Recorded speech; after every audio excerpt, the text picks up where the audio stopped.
안녕하세요, 호돌이입니다. 앞선 반도체 시리즈 영상 2편을 보고 오시면 수월하게 이해하실 수 있습니다. 오늘도 영상을 클릭해주셔서 감사합니다.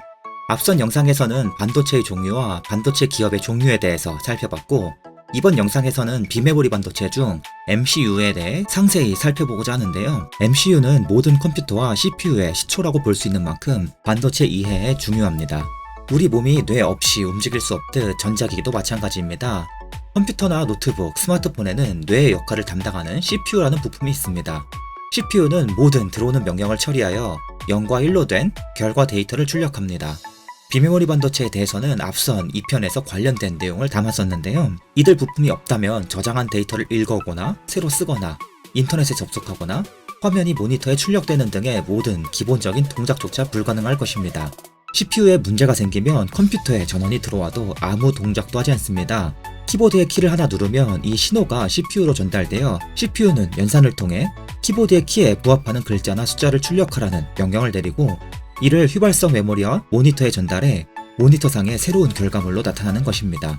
이때 출력하는 데이터가 우리가 보는 인터넷 화면이 되기도 하고 게임이 되기도 하고 유튜브 영상이 되기도 하는 것입니다. CPU는 단순한 연산 외에도 고사양 게임을 돌리거나 대용량 엑셀이나 데이터를 처리하거나 고화질의 동영상을 재생시키거나 그래픽을 렌더링하는 등 매우 복잡한 업무를 상시 수행합니다. 수많은 연산을 1초에 무려 수십억 번씩 처리하며 컴퓨터상의 수많은 작업들을 해내는 것입니다. 컴퓨터가 이처럼 복잡한 기능을 수행한다는 것은 잘 알겠는데 컴퓨터가 아닌 일상의 가전기기들은 어떨까요? 밥솥을 예로 들어보겠습니다. 아주 오래전에 쓰던 밥솥은 전기 코드를 꼽은 뒤 다이얼을 돌리면 밥통이 뜨거워지며 밥을 만들어 주었습니다만 요즘에 나오는 밥솥은 디지털 화면도 달려있고 버튼 몇 개만 누르면 밥도 자동으로 만들어주고 기능도 아주 다양합니다.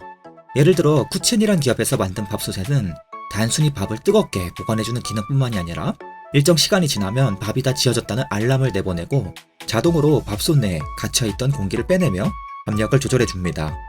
이뿐만 아니라 어떤 종류의 밥을 지을지, 가령 백미인지, 잡곡인지, 누룽지인지 사용자의 선택에 따라 알맞는 밥을 만들어주며 밥의 익힘 정도에 따른 밥의 맛까지 조절할 수 있도록 해줍니다. 밥이 완료되었다는 음성 안내를 한국어뿐만 아니라 다국어로도 송출해주고 볼륨도 조절할 수 있습니다. 아주 다양한 기능을 수행하는 것입니다. 그런데 이처럼 다양한 기능을 밥솥이 수행하기 위해서는 밥솥 안에 밥솥에 뇌의 역할을 하는 어떤 칩이 들어있어서 정해진 기능을 척척 수행해주고 사용자가 입력한 조건을 처리하고 이에 맞는 역할을 수행해줄 것이라 짐작해볼 수 있습니다.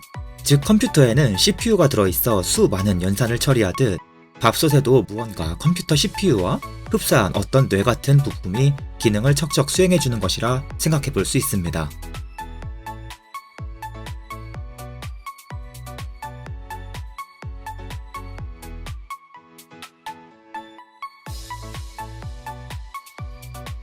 비단 밥솥뿐일까요? 요즘에 나오는 냉장고는 온도 조절, 얼음 제조와 같은 식상한 기능뿐만 아니라 계란판에 계란이 몇 개 남았는지, 보관한 지 오래된 음식이 있지 않는지까지 알려줄 정도로 아주 스마트해졌습니다. 수많은 기능이 담겨있기는 세탁기도 마찬가지이고 전자레인지도 마찬가지이고 에어컨도 마찬가지입니다. 사용자가 어떤 조건을 입력하거나 기기 내의 센서가 특정한 값을 입력하면 전자기기들이 그에 맞는 기능을 척척 수행해주는 것이지요. 이러한 기능들 또한 어떠한 뇌의 역할을 담당하는 칩이 있고 이 칩에 의해 연산작용을 거쳐 수행되는 것임을 짐작해볼 수 있습니다. 실제로 사용자가 조건을 입력했을 때 연산을 통해 입력을 처리하고 어떠한 기능이 작동하도록 결과를 출력해주기 위해서는 CPU와 유사한 반도체 칩이 반드시 필요합니다. 즉 이런저런 기능을 수행하는 가전기기들에는 모두 CPU와 같은 칩이 어딘가에 들어가 있는 것입니다. 그런데 이들 가전기기에는 우리가 컴퓨터에서 쓰는 CPU가 그대로 들어가 있는 것은 아닙니다. 컴퓨터의 CPU는 1초에 수십억 번 이상의 연산을 반복하며 아주 다양한 기능의 연산을 수행하는데요. 이들 가전기기에는 이처럼 고사양의 CPU가 들어가기엔 너무 사치입니다. 일반 가전기기용 머리는 1초에 수천 번에서 수만 번 정도만 연산을 거듭해도 충분히 기기를 작동시킬 수 있기 때문입니다.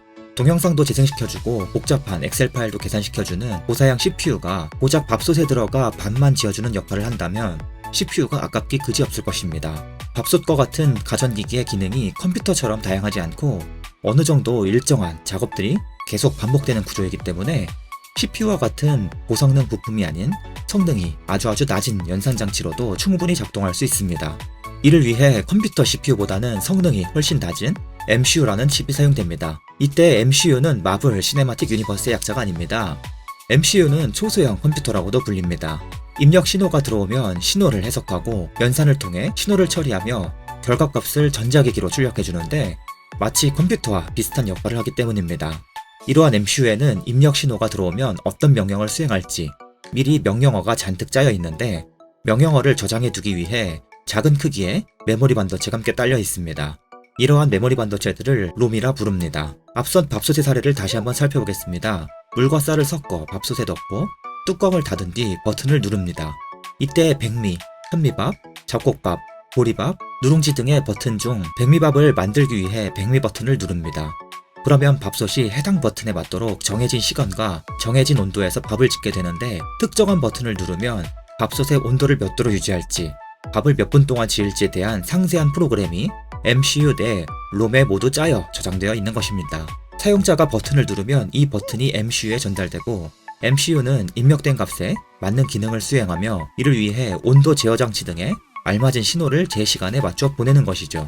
앞선 반도체 산업 쉽게 이해하기 1편에서 서술했듯 데이터를 영구적으로 저장해주는 메모리 반도체는 속도가 느리기 때문에 반드시 속도가 빠른 휘발성 반도체와 함께 쓰인다고 언급한 바 있습니다. MCU에도 롬 외에 또 하나의 메모리 반도체가 사용되는데요. 롬은 데이터를 영구적으로 저장해주지만 데이터를 쓰고 읽는 속도가 느리기 때문에 반드시 속도가 빠른 메모리 반도체가 추가적으로 필요합니다. 특히 MCU는 끊임없이 들어오는 데이터를 처리하는데 이때 처리하는 데이터를 임시적으로 저장해주기 위해 빠른 속도로 데이터를 저장하고 읽어드릴 수 있는 또 하나의 메모리 반도체가 필요한데 이러한 이유로 속도가 빠른 램이 함께 사용되는 것입니다. 이에 따라 MCU는 CPU 외에도 롬과 램이 반드시 함께 구성됩니다. CPU는 끊임없이 연산을 반복하는 과정에서 임시 저장 반도체인 램에 여러 데이터를 쓰고 읽어드리는데요. 이때 CPU와 램을 이어주는 통로가 더 많을수록 더욱 빠른 데이터의 처리가 가능합니다. CPU가 한 번에 얼마나 많은 데이터를 처리할 수 있는가에 따라 MCU의 종류가 8비트, 16비트, 32비트 등으로 나뉘게 됩니다. 숫자가 높을수록 한 번에 처리할 수 있는 명령어의 길이가 길어져 더욱 빠른 데이터 처리가 가능해짐을 의미하는데 쉽게 생각하면 더욱 고성능 MCU임을 의미합니다. 더욱 복잡한 연산을 수행하기 위해서는 비트수가 높은 MCU가 필요할 수밖에 없으며 비트수 증가에 따라 칩 설계 기술력과 단가도 함께 증가하게 됩니다. 또한 숫자가 높아질수록 칩의 집적도가 높아지고 숫자가 낮을수록 성능은 다소 낮더라도 더욱 작은 칩을 구현할 수 있습니다. 과거에는 4비트, 8비트 MCU가 활발히 사용되었으나 근래에는 16비트가 가장 활발히 사용됩니다. MCU는 밥솥뿐만 아니라 매우 다양한 가전기기에서 폭넓게 사용됩니다. 예를 들어 TV에도 사용됩니다. 어떤 신호가 들어오면 영상을 녹화하도록 명령을 내리거나 채널을 바꿔줍니다. TV의 리모컨에도 사용됩니다. 어떤 버튼을 누르면 어떤 신호가 송출될지 MCU가 정해진 프로그램에 따라 출력합니다.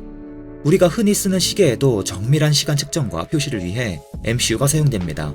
사실 대부분의 가전기기에는 MCU가 최소 한 개씩은 들어가 있다고 봐야 합니다.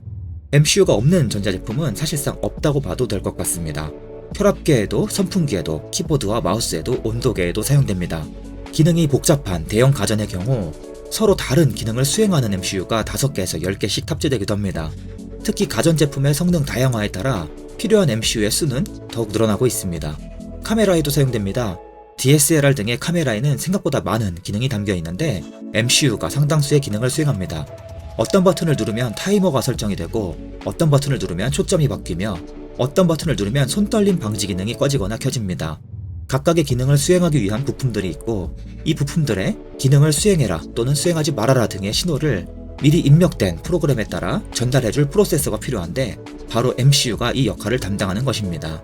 이처럼 MCU는 CPU보다는 훨씬 단순하지만 신호를 입력하고 해석하며 저장된 프로그램에 따라 기능을 수행하는 뇌의 역할을 담당합니다. CPU와 동일한 기능을 수행하는데요. 사실 MCU와 CPU의 구분은 매우 애매합니다. 성능에 따라 둘을 구분하게 되는데 이만큼 고성능이면 CPU라 부르고 이만큼 저성능이면 MCU라 부르고 이런 명확한 기준이 있는 것은 아니기 때문입니다. 실제로 CPU는 MCU의 한 종류입니다. MCU를 때때로는 CPU라 칭하기도 합니다. 뭐가 뭔지 참 복잡하기만 합니다. 그만큼 MCU와 CPU는 비슷하다는 것입니다. 다만 성능의 차이가 클 뿐입니다. 일반적으로 CPU는 윈도우나 안드로이드와 같은 오퍼레이팅 시스템과 함께 사용되는 반면에 MCU는 구동 소프트웨어가 내장되어 있습니다. CPU에 대해서는 반도체 산업 쉽게 이해하기 시리즈 후속편으로 현재 작성을 진행 중에 있습니다. CPU는 후속편에서 상세히 살펴보겠습니다.